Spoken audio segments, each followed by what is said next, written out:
오늘도 주님이 오신 여러분 진심으로 환영하고 축복합니다. 우리 좌우 옆 사람과 인사하겠습니다. 잘 오셨습니다. 예배 승리합시다. 하나님은 양이시니 예배하는 자가 성령과 진리로 예배할지니라 하셨습니다. 이제 여러분 모두를 성부와 성자와 성령 이름으로 예배에 초대합니다. 다 같이 신앙고백하심으로 주일 예배 시작하겠습니다. 전능하사 천지를 만드신 하나님 아버지를 내가 믿사오며 그 외아들 우리 주 예수 그리스도를 믿사오니 이는 성령으로 잉태하사 동정녀 마리아에게 나시고 본디오 빌라도에게 고난을 받으사 십자가에 못 박혀 죽으시고 장사한 지 사흘 만에 죽은 자 가운데서 다시 살아나시며 하늘에 오르사 전능하신 하나님 우편 앉아 계시다가 저로서 산자와 죽은 자를 심판하려 오시리라. 성령을 믿사오며 거룩한 공예와 성도가 서로 교통하는 것과 죄를 사하여 주시는 것과 몸이 다시 사는 것과 영원히 사는 것을 믿사옵나이다. 아멘. 자리에 앉으셔서 찬송가 196장 다 같이 부르겠습니다.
우리를 대신해서 이정옥 권사님 대표 기도하시겠습니다. 다 같이 기도하겠습니다.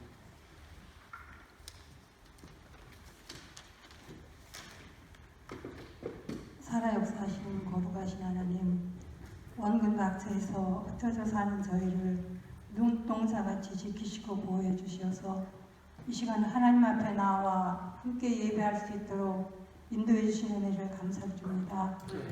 하나님의 은혜를 덧입고 살아가면서도 저희가 처한 환경과 여건에 눌려서 안일함과 나태함이 습관이 되어가고 혼란스러움의 불안과 하나님을 향한 원망으로 어둡고 부끄러운 마음을 십자가 아래 내어놓습니다. 저희의 믿음이 약한 것과 품고 있는 죄악된 것과 허물을 용서해 주시어서 하나님께서 찾으시는 예배자의 심령으로 예배하기에 합당한 깨끗한 마음이 되게 하옵소서. 은혜의 하나님, 목사님을 통해 말씀을 주실 때에 오직 하늘의 진리와 십자가의 복음만이 대언되어질 수 있도록 성령께서 그 입술을 주관하여 주시옵소서. 저희가 말씀을 받을 때에 각자가 주께서 들려주시는 음성을 듣게 하시고 듣고 깨닫는 대로 말씀의 능력이 생활 중에 나타날 수 있도록 성령께서 역사하옵소서. 사랑의 하나님, 지구촌이 바이러스로 인해 혼란한 중에 있음을 보고 계시오니 저희를 불쌍히 여기시고 긍휼을 베풀어 주옵소서. 이제까지 헌신하며 봉사하며 힘쓰고 애쓴 이들의 수고가 헛되지 않도록 막아주시고 중단시켜 주시어서 이로 인하여 저의 마음이 피폐해지지 않도록 도와주옵소서.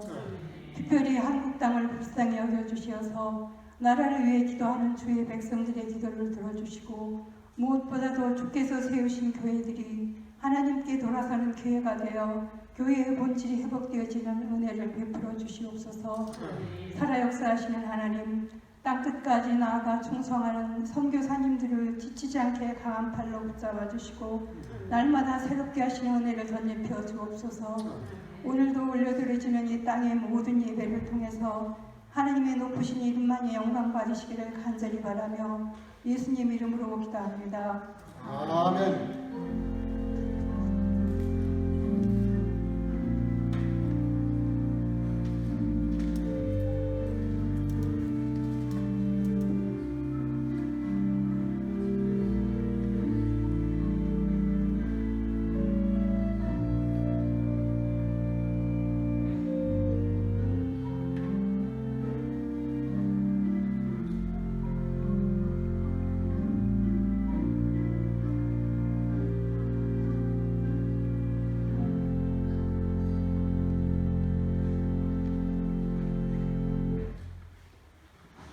오늘 우리에게 주시는 하나님 말씀 로마서 8장 26절에서 30절까지 제가 공부하겠습니다. 이와 같이 성령도 우리 연약함을 도우시나니 우리가 마땅히 빌 바를 알지 못하나 오직 성령이 말할 수 없는 탄식으로 우리를 위하여 친히 간구하시느니라. 마음을 감찰하시는 이가 성령의 생각을 아시나니 이는 성령이 하나님의 뜻대로 성도를 위하여 간구하십니다. 우리가 알거니와 하나님을 사랑하는 자, 곧 그 뜻대로 부르심을 입은 자들에게는 모든 것이 합력하여 선을 이룹니다. 하나님이 미리 아신 자들로 또한 그 아들의 형상을 본받게 하기 위하여 미리 정하셨으니 이는 고로 많은 형제 중에서 맏아들이 되게 하려 하심이니라. 또 미리 정하신 그들을 또한 부르시고 부르신 그들을 또한 의롭다 하시고 의롭다 하신 그들을 또한 영화롭게 하셨느니라. 아멘. 자리에 앉으시길 바라고요. 오늘 감사한 것은 깊어진 삶을 주님께 라고 하는 주제로 김광태, 김동영, 김봉겸, 박세린, 안예담, 이하영, 최영기 형제 자매들이 줌으로 연결을 해서 찬양을 준비를 했습니다. 처음 시도해보는 것인데 하나님께 영광이 되고 우리 모두에게 기도의 제목이 될 수 있기를 바랍니다.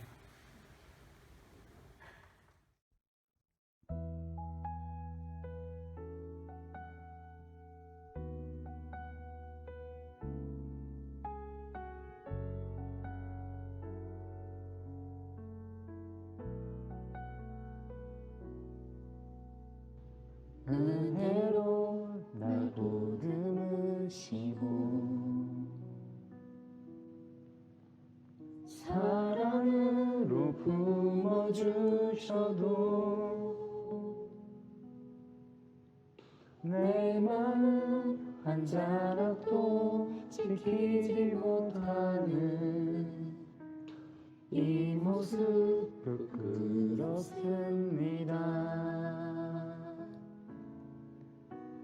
따스한 곁을 내어주신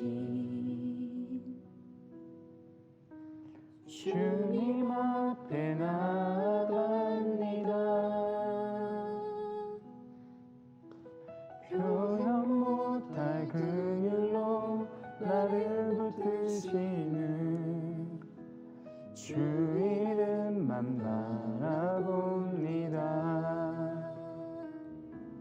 매일 마주할 슬픔을 견뎌나가며 주 예수의 마음을 닮아가네. 두려운 걸음마다 주가 동행하니 주지하며 오늘을 걷네. 주의 신실한 소망을 깊이 담으며 주 예수의 풍요를 채워가네. 하나님의 자녀로 명예 지켜가며 깊어진 삶을 주께 드리네.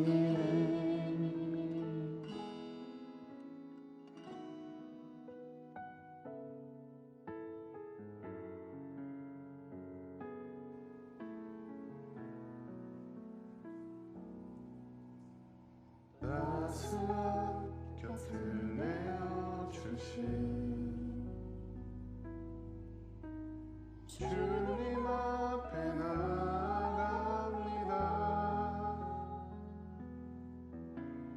표현 못할 긍휼로 나를 붙드시는 주 이름만 알아봅니다. 매일 마주한 슬픔을 견뎌나가며 주 예수의 마음을 담아가네. 두려운 걸음마다 주가 동행하니 주를 지하며 오늘을 걷네. 주의 신실한 소망을 깊이 담으며 주 예수의 풍요를 채워가네. 하나님의 자녀로 명예 지켜가며 기뻐진 삶을 주께 드리네. 매일 마주한 슬픔을 견뎌나가며 주 예수의 마음을 담아가네. 두려운 걸음마다 주가 동행하니 주를 지하며 오늘을 걷네. 주의 신실한 소망을 깊이 담으며 주 예수의 풍요를 채워가네.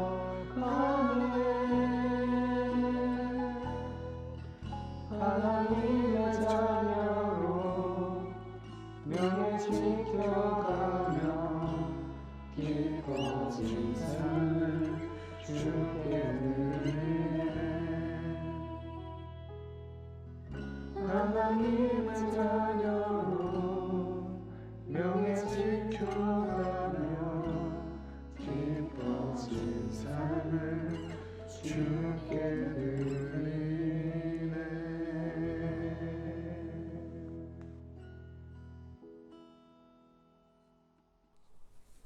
아멘. 감사합니다. 이게 반주를 깔아놓고 각각 녹음을 했던 것이라 이렇게 조합하는 것이기 때문에 그래도 상당히 잘했습니다. 수고한 우리 지체들 감사하게 생각합니다. 그 플로리다 주에 가면 어거스틴이라고 하는 작은 포구가 있는데 어느 날부터 이 항구에 그 비둘기들이 한 마리 두 마리씩 이렇게 떨어져 죽는 거예요. 그러니까 처음에는 대수롭지 생각 안 하다가 이게 점점 숫자가 늘어나면서 이게 좀 문제가 있다. 그래서 이렇게 좀 지켜보면서 관찰을 했는데 점점 많은 숫자의 그 갈매기들이 죽는 거예요.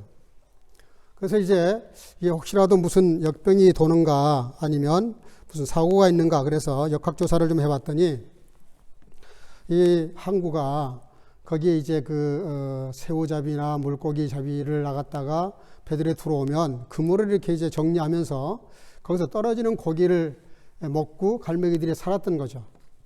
근데 어느 날 이 항구를 다른 항구로 옮겨버립니다. 옮기면서 거기에 더 이상 그거를 받아먹을 수 없는 갈매기들이 죽었다는 건데 처음에는 이해가 안 된 거예요. 아무리 그래도 그렇지 거기에 그게 아니어도 그 근처에 얼마든지 먹을 것이 많이 있는데 그걸 왜 잡아먹질 않고 이렇게 굶어 죽었을까?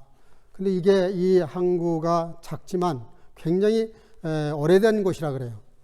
그래서 이제 그 오랜 시간 동안 갈매기들의 대를 이어서 그렇게 음식을 받아 먹는 방식이 그저 그 그물에서 떨어지는 또 어부들이 던져버리는 아니면 못 쓸 것들을 이렇게 버리는 것들을 주워 먹던 버릇이 생겨가지고 소위 자생력이라는 걸 잃어버린 것이죠. 그래서 결국은 스스로 그 음식을 먹을 수 있는 훈련이 안 된 그런 갈매기 떼들이 이렇게 죽음에 이르게 됐다는 그런 얘기입니다. 저도 이제 이렇게 운동을 하기가 어려워지면서 집에서 이렇게 아령을 가지고 이렇게 운동을 좀 합니다. 아령 운동을 하는데 처음에는 한 20개 하는데도 굉장히 힘들더라고요. 근데 지금은 한 200개 정도를 해도 별로 이렇게 힘든지를 잘 모르겠어요.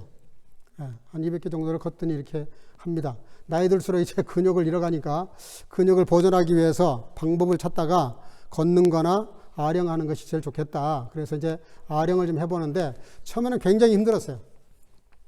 근데 지금 한 200개를 해도 걷더니 할 수 있게 된 것은 계속 조금씩 늘려가는 거죠. 좀 힘들고 어렵지만 늘려가는 거예요. 그래서 조금씩 이렇게 늘려가다 보니까 이제는 한 200개 정도를 해도 뭐 300개 도전할 수도 있고 그래서 점점 이렇게 늘려가다 보니까 힘이 생기고 근육이 생기는 거예요. 다윗이 말이죠. 다윗이 골리앗이 이렇게 블레셋에 쳐들어와서 골리앗 장군이 나와가지고 겁박을 주니까 온 백성들이 벌벌 떨잖아요. 그때 이제 그 다윗이 전쟁터에 나갑니다. 나갈 때 사울 임금이 너무 기특하니까 불러가지고 갑옷을 벗어주고 그리고 칼을 하사를 해요. 근데 다윗이 그거를 나인땅케 하고 거부합니다. 감사하지만 뜻은 감사하고 말씀은 고맙지만 사용하겠다고. 그리고 가지고 나간 무기가 물맷돌이에요. 물맷돌. 그 물맷돌이 뭡니까? 그 물맷돌은 그 어렸을 때부터 목동을 하면서부터 천천히 배웠던 거예요. 그리고 사자가 자기 양을 잡아가거나 혹은 늑대나 여우가 와서 해치려 그러면 쫓아갈 수 없을 때는 물맷돌을 던져서 그걸 잡거나 쫓았어요. 오랜 시간 동안 그 물맷돌을 사용했기 때문에 그에게는 왕이 입었던 장군이 입었던 그런 그 갑옷이나 또 그 썼던 칼보다는 비록 보잘것없고 누가 보면 웃을 일이죠. 물맷돌을 가지고 골리앗 장군을 상대한다. 맞짱을 뜨겠다. 누가 봐도 우스울 일입니다. 그런데 다윗은 그걸 가지고 나와서 싸워 이깁니다. 근데 나갈 때 그가 뭐라고 말하냐면 따라합시다. 만군의 여호와의 이름으로. 굉장히 중요한 말입니다. 다윗이 그 말을 던진 것은 이런 거예요. 우리나라로 말하면은 올림픽 국가대표로 레슬링 선수가 나가거나 축구 선수가 나갈 때 자기 개인이 나가는 게 아닙니다. 일단 국가대표가 되면 국가가 백그라운드가 되는 거예요. 그리고 그가 나가서 최고의 실력을 발휘할 수 있도록 나라가 이렇게 운토슈투충을 하죠. 충분히 돕고 이렇게 관리하고 그리고 응원단을 조직하고 이렇게 해서 최대한으로 이렇게 힘을 실어줍니다. 개인이 나가서 게임은 하지만 사실 개인이 아니에요. 그때부터는 그 사람이 대한민국이에요. 그 대한민국이라는 내가 대한민국이다 이런 마음을 가지고 나가는 것하고 나는 다윗이다 하고 자기 개인 이름을 가지고 나가서 싸우는 것은 전혀 개념이 달라요. 접근 자체가 달라요. 그런데 중요한 것은 다윗이 그렇게 나는 하나님의 나라 여호와의 이름으로 하나님의 대리전쟁이죠. 하나님이 싸우시지만 나를 통해서 하나님의 능력이 나갈 것이라고 하는 믿음이 있단 말이에요. 나는 만군의 여호와 이름으로 나간다. 너는 칼과 창으로 나오지만 나는 만군의 여호와 이름으로 나간다는 말에는 엄청난 뜻이 숨어 있는 거예요. 하나님의 모든 기운과 힘을 그는 받아가지고 그걸 가지고 나간다는 것이니까 대단한 건데 중요한 거는 이거는 대부분 누구나 다 하는 것 같아요.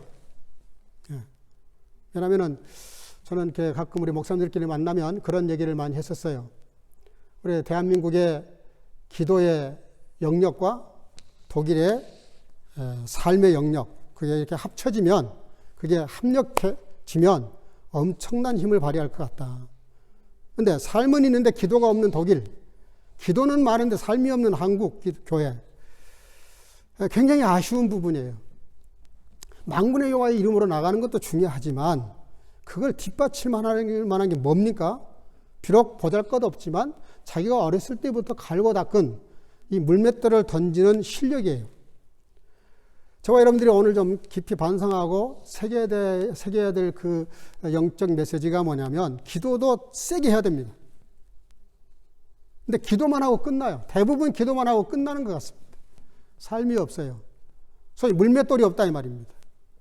만군의 여호와의 이름은 있는데 물맷돌이 없어요. 물맷돌이 이제 만군의 여호와의 이름과 물맷돌이 만나야, 이게 합해져야, 그래야 골리앗도 이길 수 있는 힘이 생기는 건데, 기도가 있으면 삶이 없고 삶이 있으면 기도가 없고 둘 다 문제가 있는 것이죠.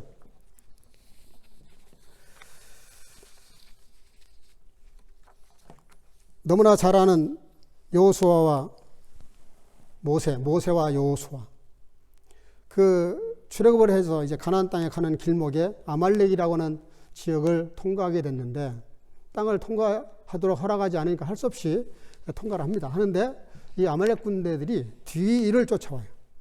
그래서 그 200만이나 되는 어린 아이들, 할머니, 노소, 남녀, 이게 갈려다 보니까 낙오되는 사람들이 있는데 이거를 죽이는 거예요.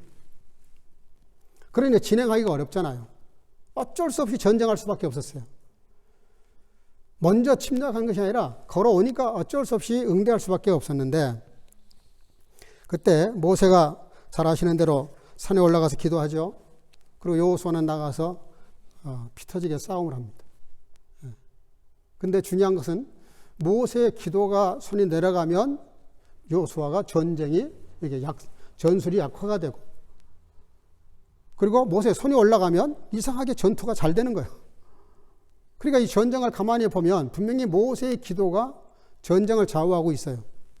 이 말은 영역이 얼마나 중요하고 하나님의 힘이 얼마나 중요한가 하는 것을 증명한 건데, 그렇다고 모세가 올라가서 뜨겁게 기도했다고 합시다. 축복했다고 합시다. 만약에 여호수아가 밑에서 그 기도에 걸맞게 응답해서 그 기도대로, 손이 올라간 대로 힘을 다해서 전쟁하지 않았더라면 그 전쟁 이길 수 있겠습니까? 어림도 없습니다. 그러니까 모세의 기도와 여호수아의 전투가 만나니까, 이게 합해지니까 아말렉이라고 하는, 성경에서 아말렉은요, 영원한 적이라 그랬어요. 영원한 적. 하나님의 나라를 도전하는, 하나님의 백성을 도전하는, 성령의 역사를, 진행을 막는, 방해하는 그런 세력으로 보시고 하나님이 아말렉을 영원히 저주한다 그랬어요. 그만큼 영적 전쟁이었는데 그 이기는 싸움이 어디서 가능했습니까? 모세의 뜨거운 기도와 축복과 여호수아의 전투. 여호수아의 전투와 모세의 기도가 합해지니까 이 아말렉을 이길 수 있었던 것이죠. 우리가 잊지 말아야 됩니다.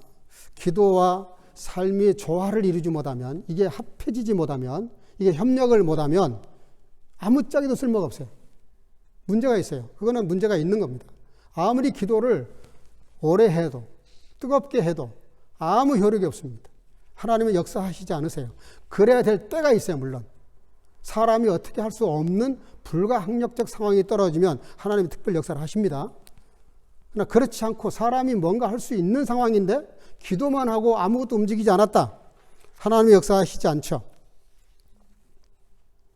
두 부부가 잠자리에 들었는데 부인이 뭔 소리를 들어요. 이 여자가 민감하니까 아무래도 도둑이 들어온 것 같아요.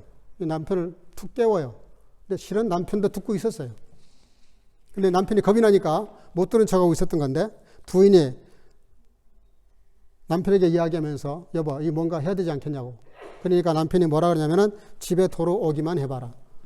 그리고 누워서 벌벌 떨고 있어요. 근데 들어왔어요. 들어와가지고 여기저기 뒤지는 소리가 들립니다. 여보, 이미 들어왔어. 뒤지고 있는 것 같아.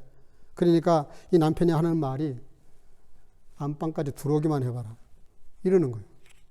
근데 정말 이 도둑이 뒤져도 없으니까 안방까지 들어왔어요. 들어오니까 부인이 툭 치면서 들어왔어. 그러니까 이 남편이 뭐라 그랬느냐, 그 앞에 지금 자기들 보는 앞에서 이것저것 뒤져가지고 금은보석을 다 지금 가지고 도망가려고 그러는데 남편이 하는 말이 뭐라 그러냐, 다음에 또 오기만 해봐라, 그러더라는 거예요. 딱 우리 신앙생활의 모습 아닙니까? 예. 기도할 때는, 말씀 드릴 때는 뭔가 할 것 같아요.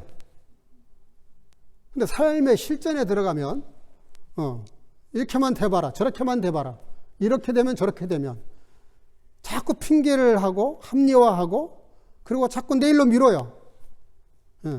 살을 뺄 사람이 그냥 오늘까지만 먹고 내일부터, 이 오늘부터 해야 되는데 예, 음식이 땡기니까 참을 수가 없으니까 견딜 수가 없으니까 오늘까지만 먹고 내일부터 아주 튀빛인 내일부터 오기만 해봐라. 다음에 오기만 또 해봐라. 우리 신앙이 대부분 그렇습니다. 기도도 뜨겁고 말씀도 열심히 듣고 결단도 하고 하는데 그 다음이 문제예요. 요셉을 보십시오. 요셉을 17살에 형들에게 의해서 팔립니다.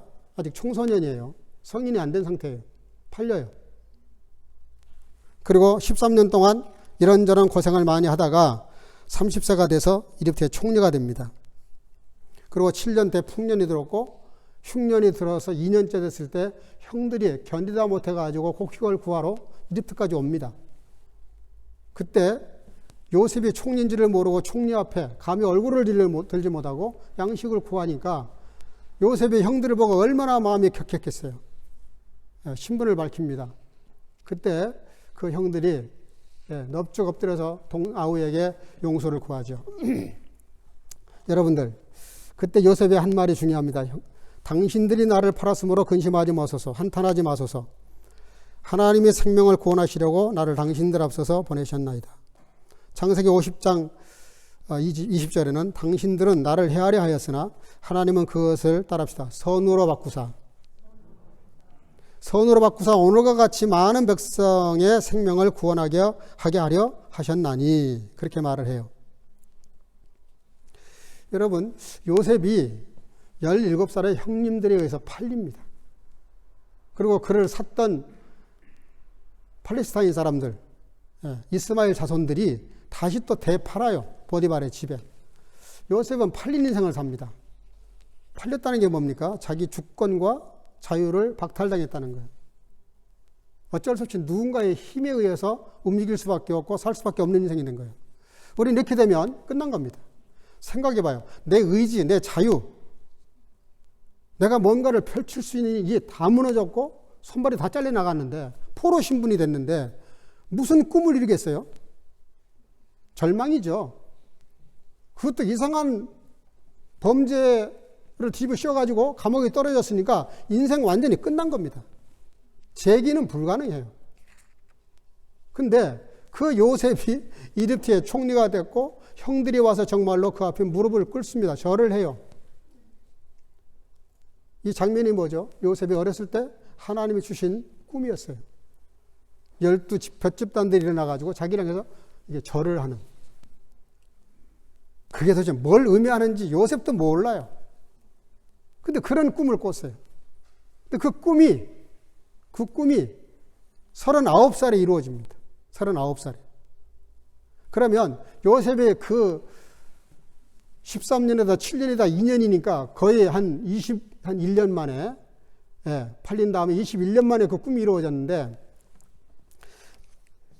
요셉이 그 꿈을 이루게 된 과정을 가만히 살펴보면 요셉 스스로가 뭘 의도한 게 없어요. 그냥 자기 삶의 현실에서 하나님의 인도를 받고 최선을 다할 뿐이에요. 성령의 인도를 받을 뿐이에요. 뭘 보면 말씀하면 하나님은 늘 함께 하셨다 그러거든요. 팔릴 때도 함께 하셨고, 그 가정에 복을 받을 때도 함께 하셨고, 이상한 일을 만날 때도 함께 하셨고, 감옥에 떨어졌을 때도 함께 하셨고, 언제든지 하나님이 함께 하셨다는 것으로 뭘 말하고 있냐면 자기 인생인데 자기 인생을 사는 게 아니라는 뜻입니다. 우리는 왜 신앙생활 하면서 이렇게 갈등이 많고 실패하고 좌절하고 절망합니까? 하나님을 믿는다는 것은 말뿐이고 내가 내 인생을 경영하기 때문에 그렇습니다. 아주 애매한 거예요. 이것도 아니고 저것도 아니고 애매한 거예요. 주님의 자녀가 됐으면 주님의 자녀로서 하나님의 의지와 그 힘과 지혜와 능력을 가지고 살아야 되는데, 요셉처럼 우리가 팔린 인생이 돼야 되는데, 십자가에서 죽었다는 말이 그런 뜻이거든요. 우리가 십자가에 죽고 부활에, 예수님 부활과다 우리가 영적으로 살아난 걸 거듭났다고 말하잖아요. 거듭났으면 나는 죽은 겁니다. 없는 거예요. 이미 팔린 거예요. 뭐에? 예수님의 피값에 우리는 하나님께 팔린 사람들이에요. 하나님께 팔린 사람들인데 팔린 사람답지 않게 너무 자유가 많고 지멋대로요. 자기 마음대로요. 그래서 신앙과 삶이 늘 충돌하고 이게 늘 갈등을 만들어요. 얼마나 피곤한 인생을 사는지 몰라요. 바울 사도가 뭐라 그래요? 오거라 공고한 사람이다. 이 두 영이 싸우니 내가 못 견디겠다 그러잖아요. 여러분 오늘 결단하시길 바랍니다. 팔린 사람이고 죽은 사람이면 육은 완전히 포기하시고 영으로 사시기를 주의 이름으로 축복합니다. 축복합니다. 영적으로 살아야 돼요. 영적으로 살지 않으면 이 힘을 발휘할 수가 없어요. 요셉의 인생을 보면 합력해서 선을 만든다는 그 하나님의 섭리가 얼마나 절묘한지 몰라요. 그렇잖아요? 그게 어떻게 가능하겠어요? 요셉의 그 상황이 어떻게 그게 성공할 수 있겠냐고요. 근데 그런 아주 극한, 정말 말로 표현할 수 없는 저 나락으로 떨어진 그것도 감옥에 갇힌 사람이, 그것도 외국인이, 그것도 초강대국의 총리가 된다는 게 그게 가당키나 한 얘기냐고요. 뭘 말씀하시려고 하는 거예요, 성경이? 우리가 정말 옛사람을 죽여버리고 성령으로 살면 불가능이 없다는 말씀을 하시려고 그러는 거예요. 왜? 하나님이 불가능이 없으시기 때문에.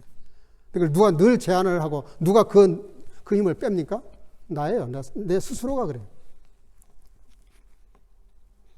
그래서 그거를 요약하듯이 바울 사도는 이렇게 말합니다. 내가 그리스도와 함께 십자가에 못 박혔나니 그런즉 이제는 내가 사는 것이 아니요 오직 내 안에 그리스도께서 사신 것이라. 이제 내가 육체 가운데 사는 것은 나를 사랑하사 자기를 위하여 자기 몸을 버리신, 따라합시다, 하나님의 아들을 믿는 믿음 안에서 사는 것이라 그랬어요. 이게 뭔 말입니까? 바울 사도는 똑같은 얘기 하는 거예요. 내가 살지만 내가 사는 게 아니라는 거예요. 우리는 내 속에 주님이 사신다 그러면서 주님이 사시는 게 아닌 걸 만들어버려요. 내가 살아요, 내가. 내 인생을 내가 살아요. 내가 경영하고 내 지혜를 가지고 내 꾀를 부리고 내 요령을 부리고 내 생각을 가지고 플랜을 짜고 이렇게 하면 낫겠다, 저렇게 하면 낫겠다. 조금 더 유리한 것이 어딜까? 조금 더 나은 게 어떤 것일까? 조금 더 이익된 게 뭘까? 이런 거 찾고 다녀요. 찌라시 같은 인생을 사는 것이죠. 왕이 갑옷을 주고 칼을 주는데 그거를 라인 땅게 해야 될 거 아닙니까? 우리는 그렇게 하지 않아요. 웬 떡이냐, 웬 축복이냐, 웬 형통한 일이냐, 이런 큰 은혜가 이루고 나를 통해서 이루시고자 하는 그 성령의 역사에 대해서 우리는 애써 무감각하게 만들고, 그리고 세상에서 어떤 뭔가 형통한 일이 생기면 그걸 복으로 알아요. 이거는 한국교회의 딜레마고요. 저와 여러분들의 딜레마예요. 우리가 지금 속고 있는 거거든요. 오늘 본문에 보면 26절, 이와 같이 성령도 우리 연약함을 도우시나니 우리가 마땅히 빌 바를 알지 못하나 성령께서 말할 수 없는 탄식으로 우리를 위하여 간구하시느니라. 성령님이 우리의 약함을 도우신다는데 그 약함을 돕겠다는 그 약함이 뭐냐? 본문에 스스로 답하고 있어요. 우리가 마땅히 빌 바를 알지 못하나 성령께서 말할 수 없는 탄식으로 우리를 위하여 친히 간구하신다. 마땅이라는 말이 중요합니다. 마땅히. 그리스도인이라면, 거듭난 사람이라면, 하나님의 자녀라면, 팔린 사람이라면, 거듭난 사람이라면 우리가 당연히 가야 될 길이 있고 삶의 방식이 있어요. 그 마땅한 거를 못하는 거예요, 우리가. 그거를 못하는 거예요. 마땅히 할 수 있게끔 만들어 놨는데 그걸 못하는 거예요. 그 성령께서 말할 수 없는 탄식. 성령께서는 더 가슴이 아픈 거예요. 어떻게 이럴 수가 있나? 예수 그리스도의 그 핏값으로 우리를 건져내 주셨는데 어떻게 이럴 수가 있을까? 여러분, 우리가 드리는 뭔가 기도가 문제가 있다는 뜻입니다. 왜냐하면 우리가 기도하거든요. 기도하시잖아요. 우리 한국교회처럼 기도 많이 하는 교회가 어디 있어요? 철야기도, 새벽기도, 통성기도, 금식기도, 산기도, 100일 작정기도, 40일 금식기도, 얼마나 많은 사람들이 기도를 합니까? 근데 왜 우리나라 한국교회가 이렇게 되죠? 지금 방향을 잃어버렸어요. 한국교회가 얼마나 지금 복음을 전하다니요. 복음 전할 복자도 못 꺼냅니다. 지금. 그러니까 왜 우리가 이렇게 지금 복음 전하는 것이 어렵게 됐고 한국교회가 이상한 모습이 되어버렸느냐? 그렇게 기도를 많이 하는데 왜 그럴까 도대체? 한마디로 말하면 기도가 무지한 겁니다. 잘못된 기도를 하고 있다는 뜻입니다. 예수님께서 마태복음 보면은 주님 가르치신 기도, 주기도문을 가르치시면서 이렇게 말씀하세요. 따라합시다. 너희는 이렇게 기도해라. 주님은 우리에게 이렇게 기도하라 그러시는데 우리는 저렇게 기도해요. 지멋대로 기도해요. 자기 욕심껏 기도해요. 내가 원하는 걸 기도해요. 근데 주기도문의 첫 기도가 뭡니까? 하나님의 나라가 이 땅에 임하기를 기도하거든요. 하나님의 거룩하신 하나님이 이 땅에 도래하는 것, 하나님의 영광부터 구해요. 우리는 하나님의 영광, 하나님의 영역은 생각도 하지 않습니다. 기도할 때 보면은 주로 내 입장에서 내가 필요한 것, 내가 원하는 것, 내 소원, 내 아쉬운 것, 내 안 되고 있는 것, 뭔가 해결해야 될 문제들, 이런 걸 구해요. 우리가 얼마나 기도를 잘못하고 있으면 예수님께서 너희는 기도를 이렇게 하라고 가르쳤어요. 이렇게가 중요합니다. 이렇게 기도해라. 근데 우리 기도를 가만히 한번 곱씹어보면 그 주님이 가르쳐 주신 기도의 틀과 전혀 맞지 않아요. 우리는 주로 이 땅의 것들에서 이 땅의 것들을 가지고 이 땅의 것들을 이루려고 기도를 많이 합니다. 40일 대학 입시를 위한 기도회. 아마 한국교회 대부분 그런 기도 대부분 합니다. 금요일마다. 새벽 기도마다.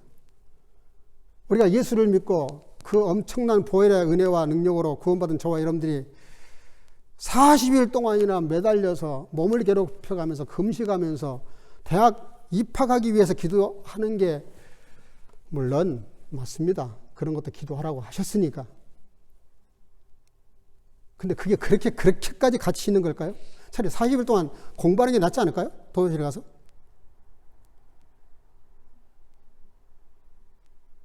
우리 기도라는 게 그래요. 40일 동안 금식을 하고 기도를 하는 건 좋은데, 새벽마다 기도하는 건 좋은데, 뭘 위해서 기도하냐면 뭘 위해서 도대체?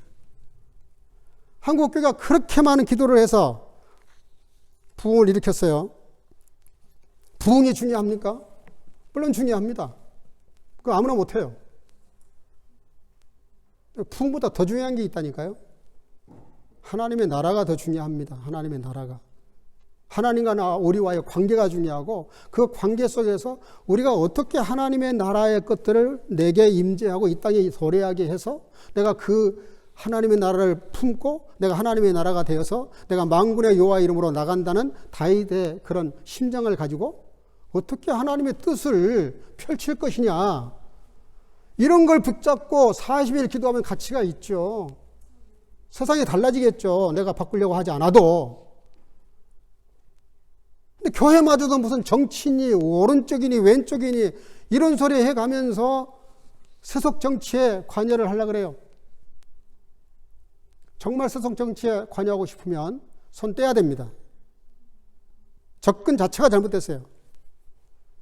오른쪽에 있는 사람들도 다 나의 하나님, 왼쪽에 있는 사람들 다 나의 하나님. 그 하나는 누구 편을 들라는 거예요. 그런 유치한 게임하면 안 되는 거죠. 하나님의 입장에서, 하나님의 각도에서, 하나님의 관점에서 오른쪽도 보고 왼쪽도 보고 여기는 뭐가 옳고 여기는 뭐가 옳고 여기는 뭐가 틀리고 여기는 뭐가 틀렸는지 차라리 분별을 해서 제3의 하나님이 원하시는 메시지를 던지면은 그나마 의미가 있어요. 근데 교회마저도 무슨 정치 편승을 해가지고 상대방 프레임을 걸어가지고 공격하기에 바쁘고 정치에 나선다면 교회는 교회 가치를 다 잃어버리는 겁니다. 그리스도인은 그리스도인의 가치를 다 잃어버리는 거예요. 여러분들, 사랑하는 성도자 중에 여러분들, 정치하지 말라는 게 아니에요. 정치도 해야 됩니다. 정치적인 동물이니까. 그러나 하나님의 관점에서 예수 그리스도의 복음적인 관점에서 접근해야 돼요. 모두를 아우를 수 있어야 돼요. 모두를 화해시킬 수 있어야 돼요. 모두를 평화를 도모하고 잘못한 사람들에서는 그리스도의 사랑으로 그들을 품을 수 있어야 되고 잘하는 사람들을 격려할 수 있어야 되고 그리고 나라와 민족에 나가야 될 영적 하나님의 나라 관점에서 나가야 될 길을 제시하고 그러면 그나마 의미가 있죠. 오늘 왜 성령께서 빌 바를 알지 못해서 기도하지 못하고 있는 그런 뜻이 아닙니다. 여러분들 여기 본문의 그 내용은 빌 바를 알지 못한다는 말은 무엇을 구해야 될지를 모른다는 거예요. 기도 안 한다는 게 아니에요. 기도를 해요. 자기 몸을 괴롭혀가면서 금식 기도까지 한다니까? 근데 뭘 구해야 될지를 모른다는 거예요. 쉽게 말하면 기도의 무지를 말하는 거예요. 밤새도록 기도하고 100일 동안 기도하면 뭐합니까? 그 기도 내용이 벌써 틀려먹었는데.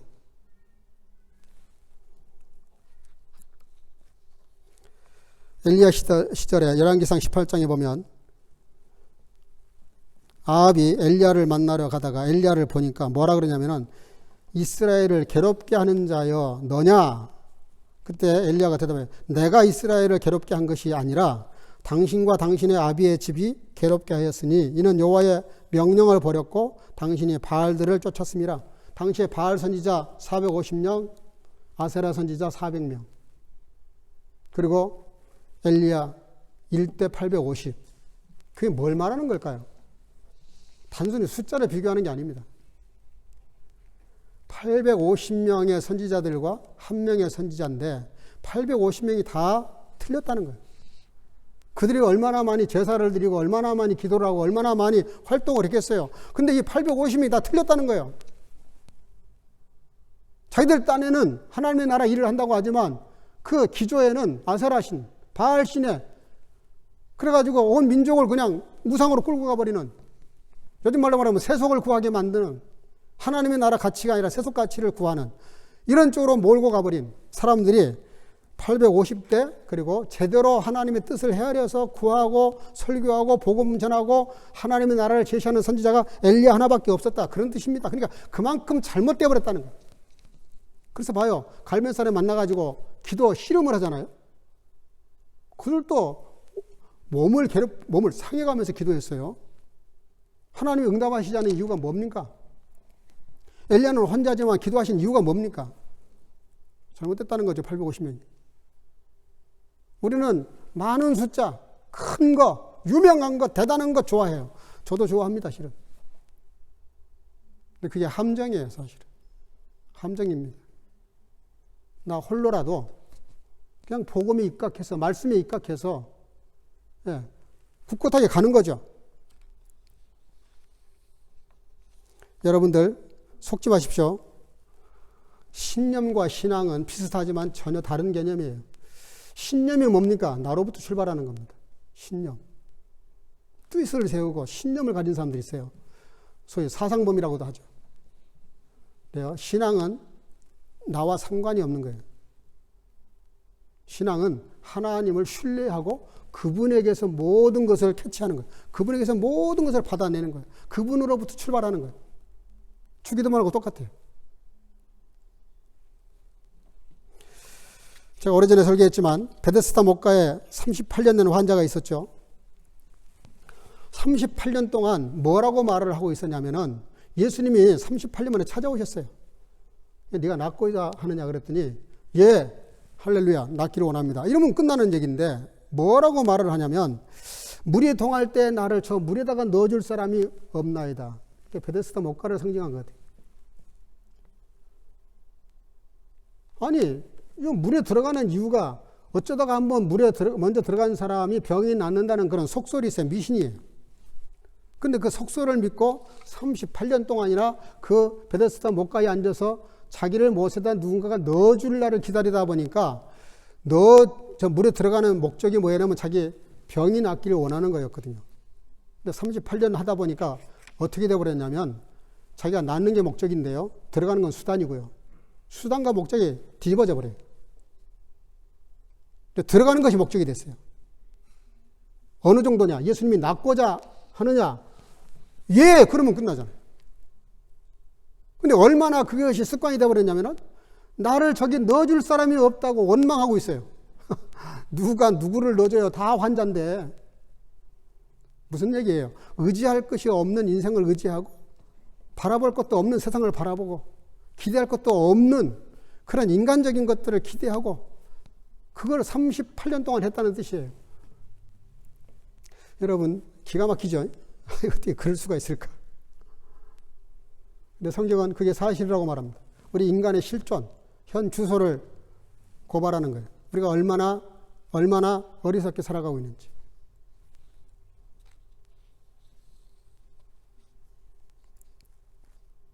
오늘 본문에 28절 우리가 알거니와 하나님을 사랑하는 자 곧 그 뜻대로 부르심을 입은 자들에게는 따라합시다. 모든 것이 합력해서 선을 이루느니라.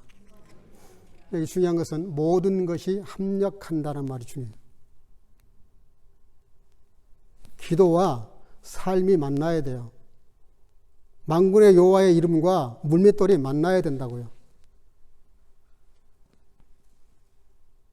요셉처럼 팔린 사람으로서 자기를 내려놓고 자기 속에 성령이 인도하시는, 그래서 바로 왕이 총리로 임명할 때 뭐라 그래요?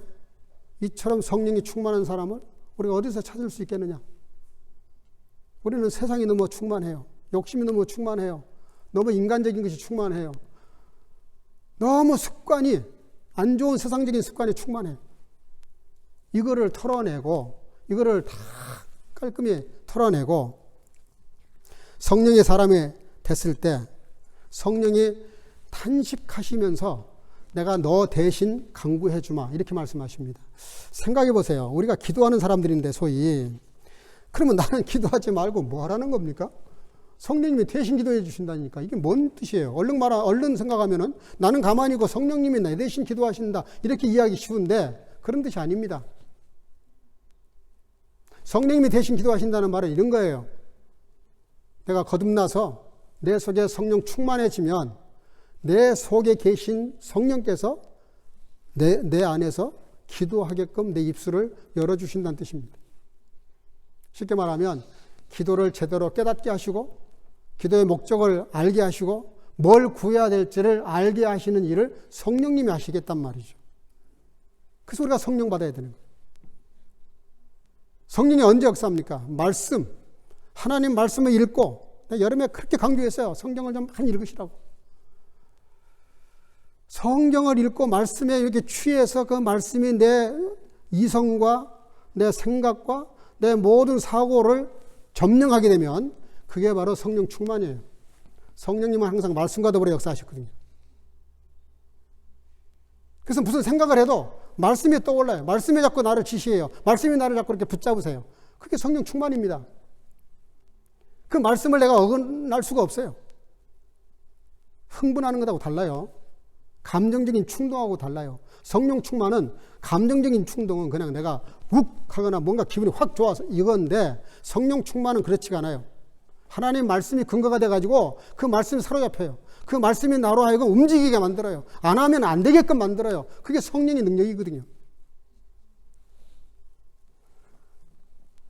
그래서 오늘 선을 이루는 것, 결론이 이거예요.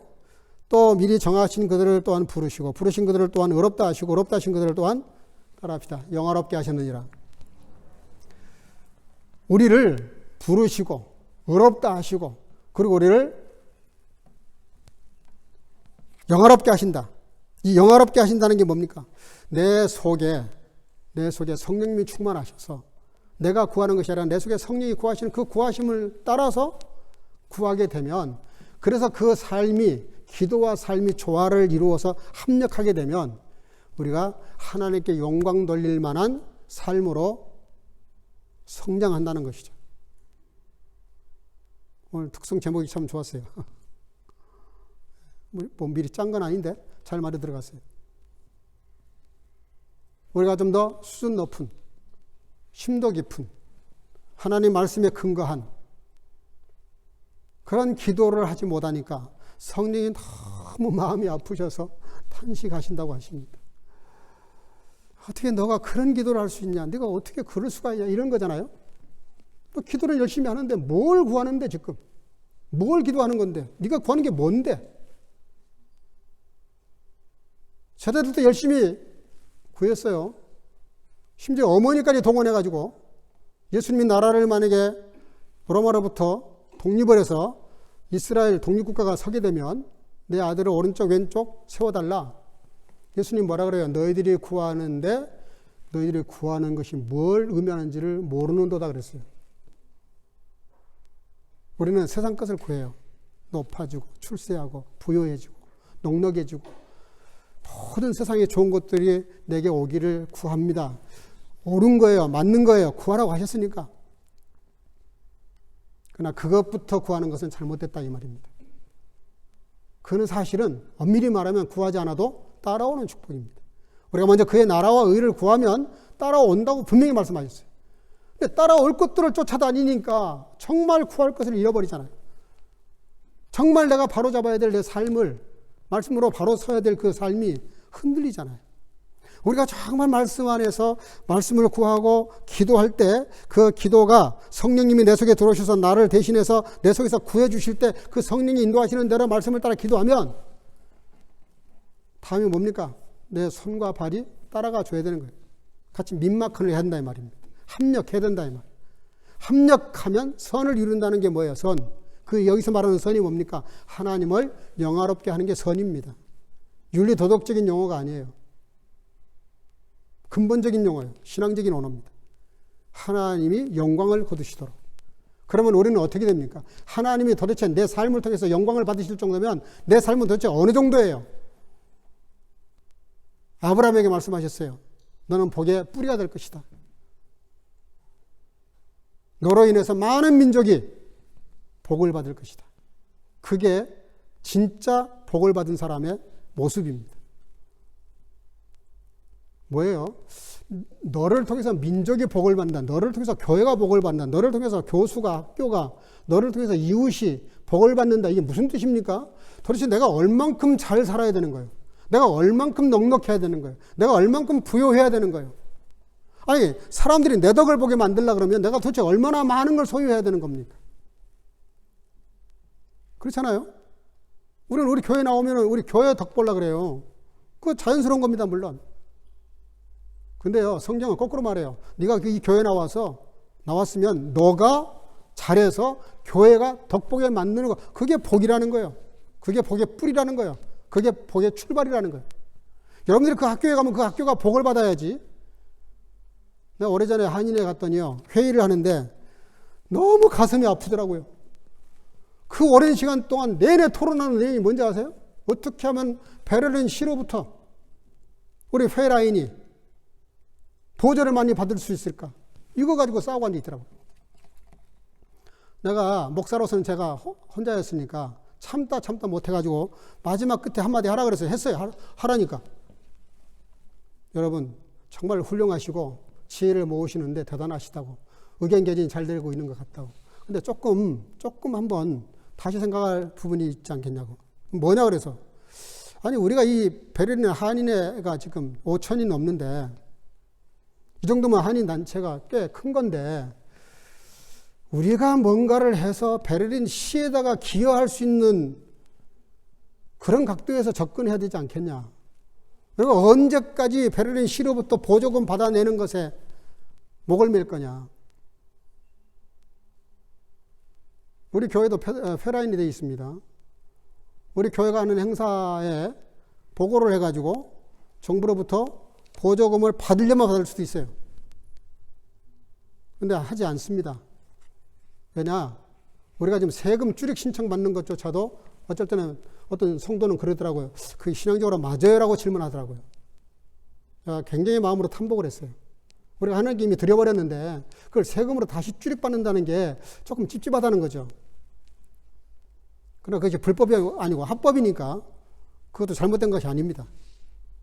그러나 무슨 사역을 했는데 교회가 헌금을 해서 우리 스스로 어떤 선교 사역을 해나가는데 그건 사역을 했는데 그것을 정부로부터 보조비를 받아내겠다. 저는 그 자체가 잘못됐다고 생각을 해서 아예 그런 거는 얘기를 꺼내지도 않습니다.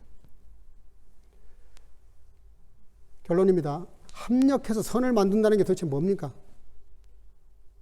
하나님과 우리가 만나야 돼요. 합력이 돼야 돼요. 기도와 삶이 합력이 돼야 돼요. 만군의 여호와의 이름과 물맷돌이 합력이 돼야 돼요. 이게 만나야 돼요. 그래서 거기서 아름다운 일들을 만들어내면 그것이 하나님께 영광이 되는 것이고 내가 복의 기여자가 되고 통로가 되고 복을 끼치는 사람이 되는 것이죠. 그것이 아브라함이 하나님께 받은 축복이었어요. 그 옛날, 그 오래전 옛날에 이미 그렇게 복을 주셨어요. 근데 우리는 거꾸로 갑니다. 어떻게 하면 교회가 정부로부터, 어떻게 하면 내가 저 사람으로부터, 어떻게 하면 이 교회가 저 교회로부터 덕을 볼까? 도움을 받을까? 내가 어떻게 하면 상대방으로도 복을 받을까? 도움을 받을까? 여러분, 출발 자체가 잘못된 거예요. 한국교회가 늦게라도 대한민국에서 정말 교회로서의 위치와 사명을 감당하기를 원하면 지금 뭐 그 코로나 방역 대책 때문에 말이 많습니다만은 정부에서 협조해달라는 것 정도가 아니에요. 교회는 그들이 뭘 협조해달라는 것 이상으로 몇백 배 더 요구하지 않아도 베풀 수 있어야 됩니다. 뭔가 던져줄 수 있어야 돼요. 뭔가 그 역할을 해줄 수 있어야 돼요.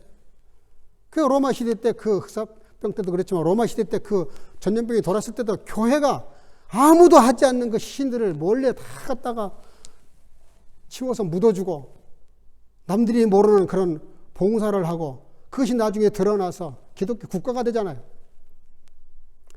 오른손이 하는 것은 왼손이 모르게 선을 베풀어도 모자랄 판인데 온통 자기를 드러내놓고 이거 달라 저거 달라 이거 틀렸다 저거 틀렸다 그건 교회 모습이 아니죠. 그런 지적은 교회가 하지 않아도 지적할 사람들이 많습니다. 여러분들 교회는 정치적으로 접근하면 안 됩니다. 예수 그리스도의 정신으로 복음으로 말씀으로 접근해야 돼요. 그리고 그 안에서 말씀으로 풀어내야 됩니다. 그리고 교회의 역할과 기능을 해야 되고 정체성을 잃지 말아야 돼요.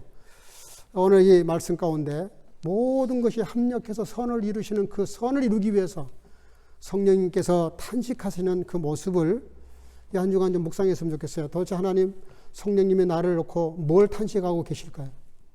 좀 돌아보면서 내가 더 교회를 위해서 나라와 민족을 위해서 내 가정을 위해서 이 세상을 위해서 뭐를 해야 될까? 무슨 기도를 드려야 될까? 이런 깊은 통찰이 있는 그런 기도가 있으면 좋겠어요. 기도하겠습니다. 사랑과 은혜가 충만하신 아버지 하나님, 오늘도 주 앞에 나와 예배하는 시간에 기도와 삶의 조화로운 그래서 그 조화를 만들어낼 때 우리에게 허락하시고자 하는 하나님의 그 놀라운 섭리와 경륜과 나라를 영화롭게 하시고 하나님의 영광을 거두시기를 원하시는 그 놀라운 섭리들을 깨달아 알게 도와주시고 정말 우리가 기도만 하고 끝내버리는 사람이 되지 않게 하시고 또 삶은 있는데 기도가 없어서 지멋대로 나가는 삶이 되지 않게 하시고 기도와 삶이 잘 조화를 이루고 합력해서 그래서 하나님의 뜻을 이루고 선하신 뜻을 이룰 뿐만 아니라 그것이 영광이 되어 나에게도 하나님의 축복이 주시는 놀라운 신앙의 순환적 역사를 체험할 수 있도록 온 천구들을 축복해 주시기를 간절히 소원하옵고 예수님의 이름으로 기도하옵나이다. 아멘. 357장입니다.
공소로 보이지 말라고 말씀하신 주님, 오늘도 여러 모습으로 예물을 드렸습니다.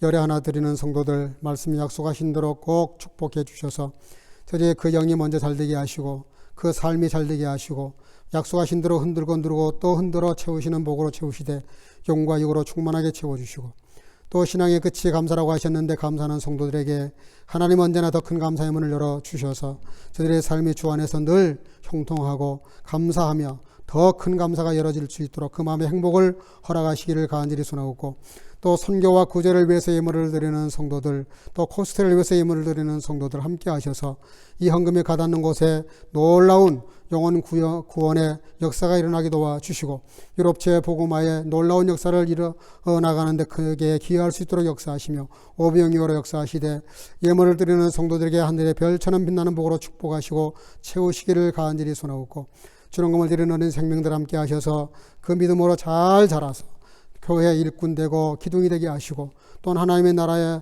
놀랍게 존귀하게 쓰임받는 복의 뿌리로서 살아가게 부족함이 없도록 축복하시며 주는금을 드리는 모든 성도들 이 한 주간도 주님과 동행하며 승리케 하옵소서. 예수님의 이름으로 간절히 축복하고 봉헌하며 기도하옵나이다. 아멘.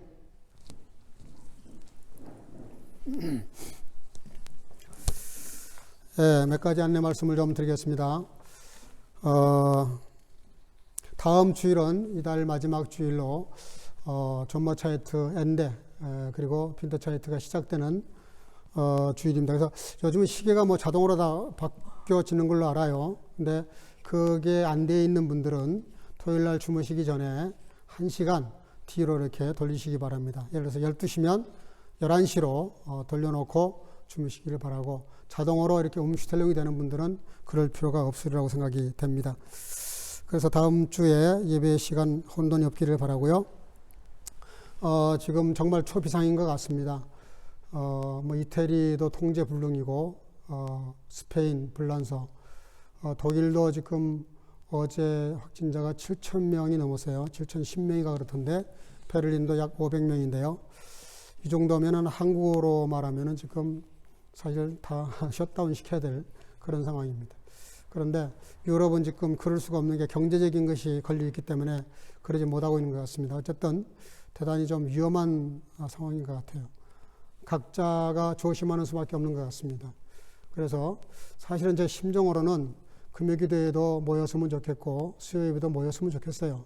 그럼에도 불구하고 그런데 나이 드신 분들이 주로 수요일날 오시고 이러다 보니까 오고 가는 길에 또 혹이라도 문제가 생길까 해서 지금 글을 올려서 집에서 가정에서 성경을 좀 펴놓고 공부를 하시라고 글을 올리고 있습니다.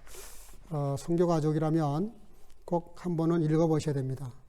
우리 교회 교육 프로그램이니까 저는 원하기는 우리 교회 100% 다 좀 참여했으면 좋겠어요. 카톡방에 들어와 있지 않은 분들은 홈페이지에 글을 올리고 있습니다. 홈페이지를 통해서도 하실 수 있습니다.